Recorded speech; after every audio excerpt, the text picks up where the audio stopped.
अस्सलाम वालेकुम guys, welcome back to study buddy. HTML और CSS सीखने की सीरीज़ में आज हमारा लेक्चर नंबर 5 है और लेक्चर नंबर 5 में हम सीखेंगे इंडेंटेशन इन HTML कि हम अपने HTML कोड में इंडेंटेशन क्यों करते हैं, कैसे करते हैं और इंडेंटेशन करने से हमारे कोड में क्या फ़र्क पड़ेगा। तो चलिए गाइस देखते हैं। हम लोग वीयू स्टूडियो ओपन कर चुके हैं। वीयू स्टूडियो के अंदर हमारे HTML का एक बेसिक स्ट्रक्चर बना हुआ है जिसमें मैंने बॉडी के अंदर एक p टैग और इमेज का टैग ऑलरेडी लगाया हुआ है। अब हम इंडेंटेशन का डिफरेंस देखने के लिए कि इंडेंटेशन लगाने से क्या फ़र्क पड़ेगा हमारे कोड में, इस कोड को कॉपी करूँगी Ctrl+C प्रेस करके और देन यहाँ पर पेस्ट कर दूँगी Ctrl+V प्रेस करके। अब गाइस देख सकते हैं आप यहाँ पर हम सबसे पहले तो एक काम करेंगे, यहाँ से सब स्पेसेस को रिमूव कर देंगे क्योंकि गाइस स्पेसेस को ही एक्चुअली इंडेंटेशन कहा जाता है, मतलब स्पेसेस का दूसरा नाम इंडेंटेशन है। हमारे पास कोड के दो पोर्शंस हैं। फर्स्ट वाले पोर्शन में हमारे पास प्रॉपर स्पेसेस मौजूद है, सेकंड वाले पोर्शन में हमने तमाम स्पेसेस को रिमूव कर दिया है। जैसे मैंने अभी आपको बताया कि हम स्पेसेस को ही इंडेंटेशन का नाम देते हैं।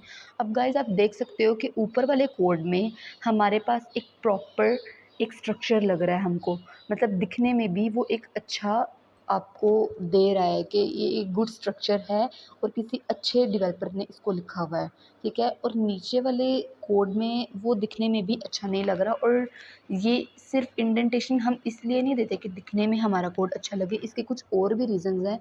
दूसरे रीज़न गाइस, ये एक तो हमारा कोड दिखने में अच्छा लगे, फर्स्ट रीज़न तो ये हो गई, इसलिए हम इंडेंट करते हैं। दूसरी रीज़न ये है कि अब एक हमारे पास, जैसे देखो गाइस, ये हमारे पास हेड टैग है।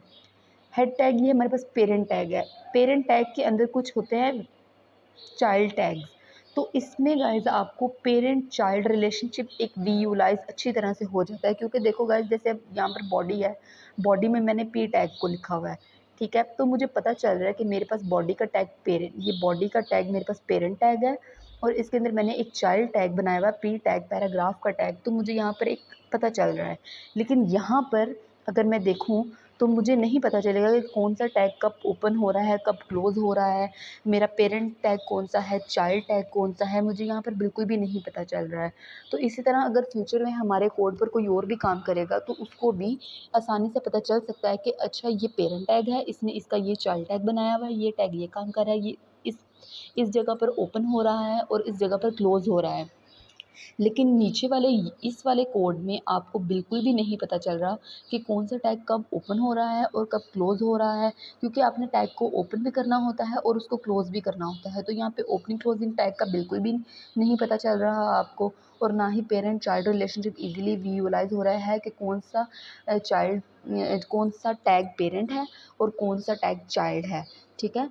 तो दूसरी बात तो ये होगी कि पेरेंट चाइल्ड रिलेशनशिप इजीली आपको विजुअलाइज नहीं होता। दूसरी गाइस, तीसरी और मेन इम्पोर्टेंट बात ये है कि हम इंडेंट करते कैसे हैं। हम इंडेंट करते इस तरह से हैं कि जैसे हमने अपना एक पेरेंट टैग लिखा, जैसे हेड जो था वो हमारे पास एक पेरेंट टैग है। हम लोग जब भी अपना चाइल्ड टैग इसके अंदर कोई भी टैग लिखेंगे तो हम स्पेस देंगे। ये देखें, ये हम लोगों ने स्पेस दी और टाइटल का टैग लिखा। इसी तरह बॉडी का टैग हमारा पेरेंट का टैग था, तो हम लोगों ने इसके अंदर सबसे पहले ये स्पेस दी और फिर हम लोगों ने p टैग मतलब चाइल्ड टैग लिखा। तो पता चल रहा है कि ये हमारे पास पेरेंट का टैग और ये हमारे पास p टैग चाइल्ड टैग है, ठीक है। जबकि इसमें हम लोगों ने स्पेसेस नहीं दी, तो इसलिए ये प्रॉपर स्ट्रक्चर भी नहीं लग रहा है।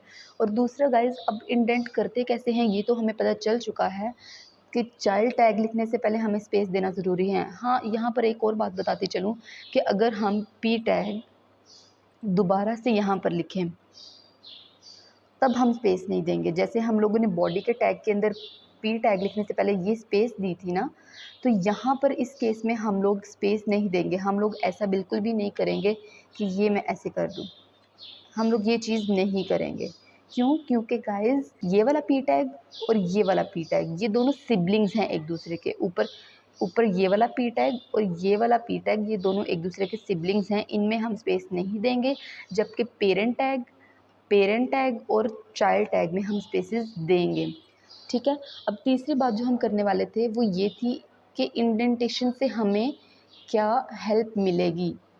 जब भी हम इंडेंट करते हैं, किसी भी टैग को स्पेस देते हैं, तो हमें उसके ऑपोजिट साइड पे एक छोटा सा ब्लॉक जिसके अंदर एक माइनस साइन होता है वो मिल जाता है, वो नज़र आ रहा होता है। फ़र्ज़ करो हमने एक पी टैग पर हम काम कर रहे थे, ठीक है? तो इसके अंदर जो भी काम करना था वो हमने इसको क्लोज़ कर दिया, तो हमें पता चल गया कि इसका अच्छा इसका ये ओपनिंग टैग था और ये क्लोज़िंग टैग है। अब ये टैग का काम कंप्लीट हो चुका है, तो अब मैं अपने नेक्स्ट टैग पर ईज़िली वर्क कर सकता हूँ, तो आप कन्फ्यूज़ भी नहीं होगे अपने कोड को करते हुए। तो यहाँ पर इस केस में गाइज़ आप यहाँ पर भी क्लोज़ तो कर रहे हो, ठीक है?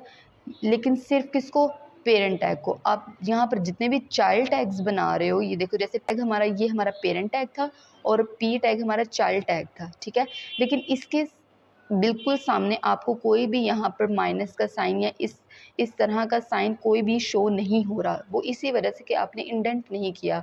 तो यहाँ पर हमें इंडेंटेशन का ये एक फ़ायदा नज़र आया कि जब भी हम स्पेस देते हैं तो हमें एक ये माइनस का साइन मिलता है, तो इसके थ्रू हम अपने इस टैग को क्लोज़ कर सकते हैं। जिस टैग पर हमें काम करना होता है उसको ओपन करके हम उस पर काम भी कर सकते हैं।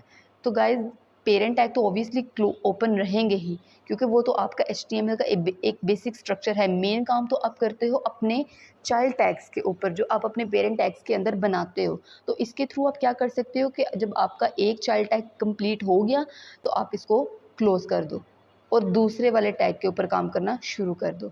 अब जब इसके ऊपर काम हो जाएगा तो आप फिर इसको भी क्लोज़ कर दो, ठीक है? तो इस तरह आपको ये भी एक हेल्प मिल जाती है इससे। और गाइज़ ये तो एक बहुत छोटा कोड है ना, तो आपको लग रहा होगा कि नहीं ये आसान है, ऐसा मतलब इंडेंटेशन हेल्प नहीं करती। लेकिन नहीं, जब आप 1000 लाइन्स ऑफ कोड लिखते हो तो उसमें आपको ये चीज़ बहुत प्रॉब्लम करेगी। आपको बिल्कुल भी नहीं पता चलेगा कि आपका टैग कहाँ ओपन हो रहा है, कहाँ क्लोज़ हो रहा है। आपको बिल्कुल भी नहीं पता चलेगा कि कौन सा टैग पेरेंट टैग है और कौन सा टैग चाइल्ड टैग है। तो ये समझने के लिए आपको इंडेंटेशन ज़रूर करनी चाहिए ताकि आपका कोड अच्छा दिखे, प्रोफ़ेशनल दिखे। अगर इन फ्यूचर कोई और हमारे कोड पर काम करे तो उससे पता चले कि ये किसी आम बंदे ने नहीं, किसी प्रोफ़ेशनल बंदे ने कोड लिखा हुआ है और उसने एक बहुत अच्छा और एक प्रोफ़ेशनल स्ट्रक्चर अपने कोड को दिया हुआ है। इंडेंटेशन की हुई है, स्पेसेस दी हुई हैं ताकि उसको भी क्लियरली पता चल जाए कि कौन सा टैग पेरेंट टैग है, कौन सा चाइल्ड है, उसको समझने में बिल्कुल भी मुश्किल ना हो। जबकि नीचे वाले कोड में वो अगर आप अपने ही कोड को दोबारा कभी इन फ्यूचर देखोगे ना तो आपको खुद भी नहीं शायद याद रहेगा कि कौन सा टैग ओपनिंग था, कौन सा क्लोजिंग था, कौन सा पेरेंट था और कौन सा चाइल्ड था। आई होप सो कि आपको समझ आ चुकी होगी इंडेंटेशन की इम्पोर्टेंस क्या है हमारे कोड के अंदर। एंड आई होप सो कि आप इंडेंट ज़रूर करोगे अपने कोड को जब भी आप प्रैक्टिस करोगे, क्योंकि ये एक चीज़ आपको प्रैक्टिस करने से ही आएगी, ठीक है? Practice makes a man perfect.